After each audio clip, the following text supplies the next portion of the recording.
Znaš da si sa Balkana kad ti majka viče iz druge sobe: sine, jesi li gladan?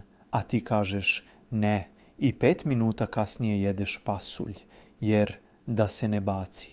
Balkan je jedino mesto gdje ljudi idu na more, ali nose hranu za 7 dana, kao da na plaži nema prodavnica nego rov.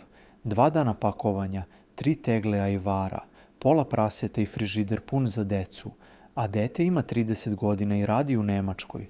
Na Balkanu svi znaju sve. Ako ti nestane struje, komšija zna pre elektrodistribucije. Ako si raskinuo, zna pola zgrade. Ako si se pomirio, zna druga polovina. Zato se kaže, ne treba ti internet kad imaš balkon. Kod nas ne postoji rečenica ne diraj. Postoji samo ajde, probaj pa da vidiš. I to nije savet. To je pretnja, test i lekcija u isto vreme. Najveći dokaz da smo posebni narod je GPS. Kad ti kaže skrenite desno, Balkanac odmah kaže znam ja bolji put. I naravno, završi u polju, ali i dalje tvrdi da je kraći. Kad mama kaže samo da pitam nešto, to znači minimum pola sata rasprave plus 3 saveta koja nisi tražio. A ako kaže dođi da ti pokažem, spremi se da nosiš nešto teško. U našim porodicama tišina nije znak mira. To je predznak oluje. Kad majka ćuti, svi hodaju po kući kao po minskom polju. Znaš da je kraj kad počne rečenicom ja ništa neću da kažem. Tad znaš da će reći sve.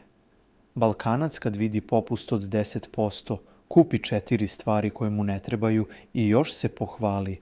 Vidi što sam uštedeo. A žena samo odgovori da si uštedio, ne bi kupio. Policija kod nas ima najteži posao. Zaustavi auto i kaže dobar dan vozačka i saobraćajna.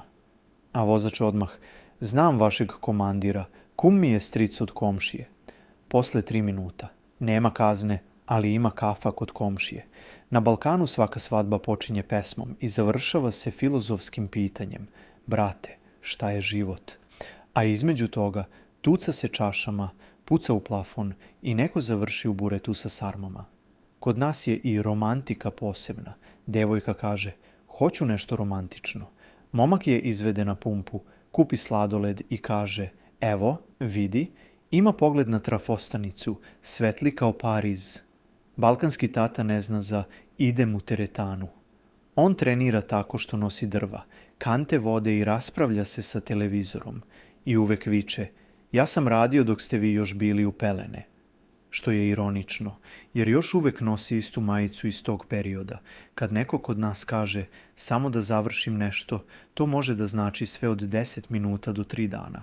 A ako kaže evo, odmah dolazim, onda znaš da nije ni krenuo. Na Balkanu je zdravlje posebna filozofija. Bolestan si, baba ti kaže da popiješ rakiju. Ako ne pomogne, doda još jednu da dezinfikuje iznutra. Ako ni to ne pomogne, idi kod sveštenika, možda nije fizičko. Škola na Balkanu uvek ima 2 pravila. Profesor je uvek u pravu. Ako nije, vrati se na pravilo broj 1. I zato kad dete dođe kući i kaže nisam ja kriv, roditelj odgovara znam, ali izvini se. Kod nas ne postoji romantična večera. Postoji samo je li imaš gladan? Ako ima pasulja, to je ljubav. Ako ima sarme, to je brak. Ako ima burek, to je druga šansa.